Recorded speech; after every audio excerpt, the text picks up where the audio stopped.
Aujourd'hui, je suis un étudiant fauché et pourtant, j'ai déjà fait plusieurs courses automobiles.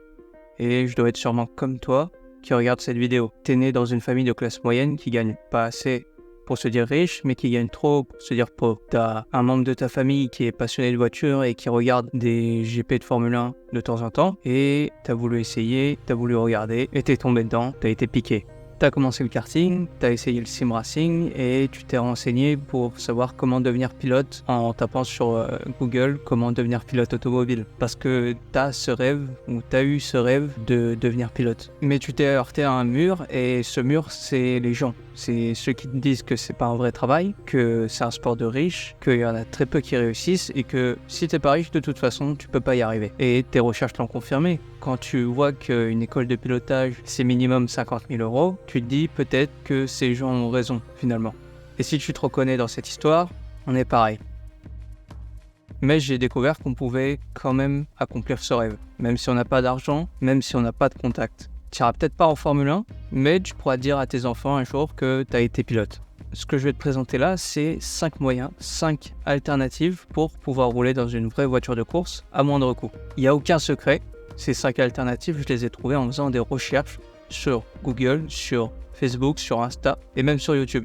Mais avant, j'aimerais te dire 2-3 trucs. J'aimerais que tu détruises cette croyance que le sport auto, c'est trop cher. Oui, le sport auto, c'est cher, c'est comme ça. Et dire, répéter et se plaindre que c'est trop cher, ça va pas faire baisser son prix.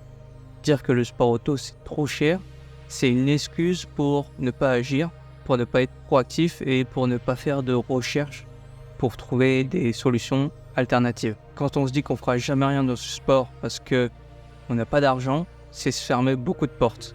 Donc s'il te plaît, détruis cette croyance. Esteban Ocon et Lewis Hamilton ont prouvé que c'était possible et à un niveau bien plus modeste, j'ai prouvé que c'était possible et je suis pas beaucoup plus différent que toi, donc si moi je peux le faire, tu peux le faire aussi. Et pour ça, il faut être proactif. Il faut aller chercher des infos que tu veux trouver. C'est pas en scrollant toute la journée sur Insta que tu vas trouver quoi que ce soit. C'est pas les infos qui vont venir magiquement à toi. J'ai l'impression de faire un peu le mec moralisateur là, mais quand je vois me demander c'est quoi les sélections de volants que tu as fait, est-ce que tu as d'autres exemples, est-ce que tu as fait autre chose que le volant GT Drive, est-ce que tu as d'autres alternatives que le volant GT Drive, ça montre que toi-même t'as pas fait des recherches ou alors tu les as pas assez poussé. Parce que moi, j'en trouve tous les jours des nouveaux volants. Et ça me dérange pas de partager mes trouvailles avec toi. C'est pour ça que je fais cette vidéo d'ailleurs. Mais si tu veux des résultats, apprends à chercher par toi-même. Aujourd'hui, j'ai même plus besoin de rechercher ces alternatives parce qu'elles viennent à moi. Sérieusement, hein, j'ai tellement fait de recherches sur Internet, sur des alternatives pas chères, etc., que je dois être la cible préférée de ces pubs. Donc, j'ai même plus besoin de chercher. Elles viennent à moi sur les différents réseaux. Et pour en arriver là, il faut que tu fasses des recherches, que tu passes du temps, que tu changes des mots-clés et tu tomberas forcément sur des résultats différents et peut-être qu'au bout d'un moment, tu trouveras ce que tu cherches. Mais on va pas se leurrer, devenir pilote pour pas cher, c'est impossible, ça n'existe pas. C'est un hack qu'on recherche tous, mais qui n'existe pas. Mais il y a bien des alternatives qui existent pour rouler dans une voiture de course, pour avoir tes premières expériences au volant d'une voiture de course à moindre coût. Et je vais te les présenter maintenant. J'étais obligé. Alors oui, le karting, c'est pas une voiture de course. Mais ça te permet de faire une tonne de roulage pour pas grand chose, en tout cas en quart de loc. Quoique, même aujourd'hui en quart de compète, tu peux faire des courses pour pas grand chose, notamment avec le championnat KFS. Évidemment, quand je dis pas cher, c'est à prendre avec des pincettes, c'est pas cher pour du sport auto. Quand tu payes 50 € pour aller faire un five avec tes potes, c'est cher. Quand tu payes 50 € pour faire 40 minutes de kart, c'est pas mal. Donc oui, le karting, c'est pas aussi sexy qu'une voiture de course, mais tu peux pratiquement rouler autant que tu veux en karting. Tu peux tout faire. Tu peux faire de l'endurance, tu peux faire du sprint, tu peux faire du 4 temps, tu peux faire du 2 temps. Il y a tout un monde qui tourne autour carte de loc. C'est pas une sous-catégorie du sport auto parce que il y a tout un monde qui tourne autour du carte de loc. C'est vraiment une discipline à part entière. Il y a des championnats, des équipes, des gros événements. Ça te permet de rencontrer plein de gens, de partager des moments avec des gars qui ont la même passion que toi et qui ont les mêmes centres d'intérêt que toi. Ça te permet aussi de progresser en tant que pilote, ça te permet d'apprendre de nouvelles techniques de pilotage et ça te permet d'affiner ces techniques que tu as déjà. Donc si tu n'as pas encore commencé le karting, je te le conseille fortement. Pour les prix, ça dépend des pistes, ça dépend aussi des cartes que tu roules, du 2 temps, du 4 temps, du 2,70, du 3,90. Ça dépend aussi des courses, sprint ou endurance. Tu peux regarder sur le site des SWS, tu trouveras toutes les infos que tu cherches sur la piste la plus proche de chez toi. Bon, ça c'est plutôt connu, mais là on va pas parler des stages de pilotage généraliste où tu fais 2 tours dans une Ferrari et puis basta. Là on parle des stages de pilotage dans une voiture de course où tu es tout seul dans la voiture et où il n'y a personne pour te limiter dans tes mouvements. C'est des stages dits performance où tu as des coachs, des ingénieurs à disposition pour te dire où tu peux t'améliorer, où est-ce que tu peux aller chercher plus et quelle technique de pilotage il faut avoir. Le but, c'est vraiment de te faire progresser. Et généralement, ces stages sont proposés par des structures qui font de la compétition. Ça me rappelle la fois où j'ai fait 2x5 tours en F4 sur le circuit de Fête-Bretagne. Pour ceux qui connaissent, le circuit appartient au team Extreme Limit, une équipe qui a couru plusieurs fois aux 24 heures du Mans. Donc, ils savent de quoi ils parlent. Et son fondateur, Patrice Roussel, qui lui aussi a couru aux 24 heures du Mans, notamment en Venturi.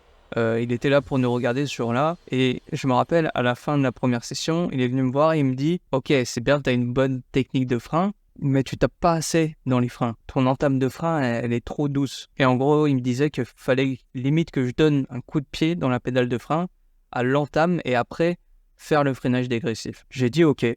J'ai appliqué ce qu'il m'a dit parce qu'il s'y connaît forcément plus que moi. Il a fait les 24 heures du Mans. Il s'y connaît. Je pars pour la série suivante et dès le premier tour, ça n'a pas manqué. Je tape dans les freins, je bloque l'arrière et je rattrape la voiture de justesse. Et après les tours suivants, j'ai pu freiner correctement, très fort et correctement. Je pense que j'ai pu freiner bien plus tard que ce qui était annoncé par le cône du... Tu sais, tu as toujours un cône où on te dit... C'est là où tu dois freiner au dernier moment. J'ai pu freiner plus tard que ce cône. Ce que je veux montrer dans cette anecdote, c'est que aucun moniteur m'avait déjà incité à dépasser la limite de la voiture pour que ensuite je puisse moi-même doser cette limite et rester constamment à la limite. Et ça m'a permis de m'améliorer. Je sais que si Patrice n'avait pas été là pour me donner des conseils, j'aurais jamais été à la limite de la voiture, en tout cas au freinage. Pour sélectionner ton stage, fais des recherches sur la structure qui propose cette prestation.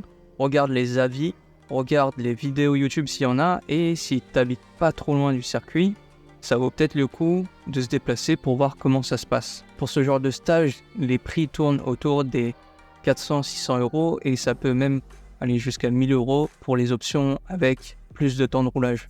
Je vais te présenter 2 structures qui font ça dans ma région, sachant que je suis de Nantes. Il y a Race Inside qui est basé sur le circuit de Fontenay-le-Comte en Vendée. Je te laisse aller chercher sur Google. Il y a plein d'options possibles. Il y a aussi du coup Extreme Limit qui est à côté de Nantes. Donc ils font de la F4, ils font de la Formule Renault, ils font aussi de la Ligier je crois. Mais ils font pas que des stages de pilotage, ils font aussi des track days. Les track days c'est moins connu et pourtant c'est à peu près le même prix que les stages de pilotage. Pour les track days, il y a 2 solutions. Soit tu te ramènes avec ta voiture qui est un peu préparée et tu pilotes toute la journée avec ta voiture. Soit tu loues une voiture à une équipe ou à un garage. Pour louer une voiture, tu as des teams qui proposent ça. En général, c'est pour les pilotes qui préparent la saison qui arrive. Mais si tu as un peu de chance, tu peux avoir une place. Tu as aussi des garages qui proposent des journées track day à leurs clients. En fait, ils ont une voiture préparée piste et ils la mettent à disposition de leurs clients pour piloter sur circuit sur une journée. C'est le cas par exemple de Brez Motorsport qui ont une BMW préparée piste et qui la mettent à disposition, qui la mettent à la location pour les clients de leur garage pour des journées track day. Évidemment, quand tu loues une voiture, tu partages le temps de roulage avec d'autres pilotes. Ça dépend combien tu payes, mais part du principe que plus tu payes cher pour la même voiture, plus tu as du temps de roulage. Le mieux, ça reste quand même de venir avec sa propre voiture, ça te coûtera moins cher et tu pourras rouler autant que tu veux et c'est encore mieux si elle est préparée. Pour les track days, il faut que tu saches que les prix varient principalement en fonction des organisateurs et en fonction des pistes. Plus il y a d'infrastructures, plus c'est cher. Et si tu loues la voiture, plus la voiture va vite, plus c'est cher. En général. Les journées track day pour les plus petits budgets, c'est 600 € et ça peut aller jusqu'à 1000 €. Et si tu as ta propre voiture, tu payes juste l'inscription et une assurance Oui, parce que tu es obligé d'avoir une assurance et ça te coûte entre 200 et 400 euros.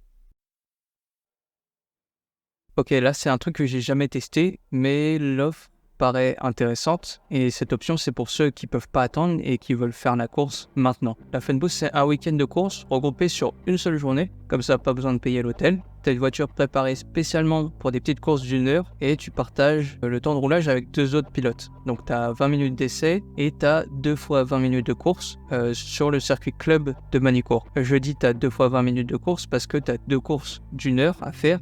Et vu que tu partages le temps de roulage avec 2 autres pilotes, bah ça fait 2 fois 20 minutes. Voilà, t'es pas bon en maths. Et la voiture est sympa à piloter. Le temps de roulage peut paraître un peu faible, mais ça permet aux aspirants pilotes, comme nous, d'avoir un avant-goût de ce qu'est vraiment la course automobile. Et c'est pour ça que ça fonctionne si bien, c'est pour ça qu'il y a toujours du monde. Les prix pour la Funboost, c'est autour des 700 euros. Je te laisse chercher sur Google parce qu'il y a plusieurs liens dispo, il y a plusieurs options disponibles. Voilà, trouve celle qui te convient. Les volants, j'en ai parlé en long, en large, en travers, mais si t'es nouveau, je t'explique vite fait. En gros, les volants, c'est des sélections organisées par des structures de coaching de pilotage le plus souvent. Et dans cette sélection, on offre aux gagnants un week-end de course, tout frais payé, généralement. Des fois, ça peut être une saison, ça dépend des volants. Les critères de sélection varient en fonction des organisateurs. On peut te juger sur ta vitesse pure, on peut te juger sur ta régularité, sur ta technique de pilotage, sur ta culture du sport auto et sur plein d'autres choses qu'on peut trouver. Et moi, c'est en remportant un volant que j'ai pu faire ma première course automobile. Les volants, ça peut se trouver sur Google, Facebook et même Instagram. Et d'ailleurs, c'est plutôt eux qui te trouvent parce que les organisateurs utilisent souvent des pubs Facebook, Insta pour que ça arrive jusqu'à toi. Donc plus tu fais des recherches pour trouver des volants, plus tu seras la cible de ces pubs. Et les prix d'inscription sont ridicules par rapport à ce que tu veux gagner. Ça va de 50 euros jusqu'à 200 euros. Mais il faut bien que tu gardes en tête que la compétition est ultra rude. Il y a plusieurs centaines de participants et il y a un seul vainqueur, donc vaut mieux être prêt. J'ai fait 3 volants différents en tout. Le volant GT Drive, je t'en ai déjà parlé. Le volant Géopark, sur le circuit Géopark près de Strasbourg. C'était pour gagner une course en 208 Racing Cup, si je me souviens bien. Et le troisième, c'était un volant sur le circuit de l'OEAC avec l'école de pilotage Pégase. Mais je sais plus ce qu'il y avait à gagner. Je ne sais pas si ces 2 derniers volants existent toujours, mais le volant GT Drive, lui, a repris cette année. Donc tu peux aller jeter un œil sur les réseaux ou même sur Google. Voilà, c'est les 5 alternatives que j'ai pu trouver moi en faisant mes recherches. Il y a sûrement d'autres alternatives que je n'ai pas citées dans cette vidéo.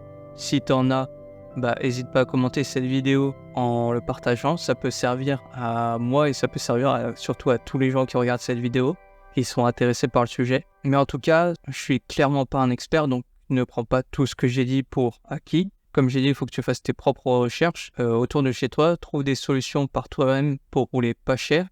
Et surtout, amuse-toi, prends du plaisir, parce que c'est pour ça qu'on le fait. Mais surtout, ne reste pas passif. Ces solutions, elles ne viendront pas à toi comme ça. C'est à toi d'aller les trouver. Voilà, c'est tout pour cette vidéo. J'espère que je t'aurai appris 2-3 trucs. Si c'est le cas, n'hésite pas à laisser un petit j'aime. Et puis, comme je t'ai dit, si tu as d'autres alternatives que j'ai pas citées dans cette vidéo, laisse un commentaire. Ça aidera tout le monde ici. Et puis voilà. On se dit à plus sur la piste, les gars. Allez, ciao.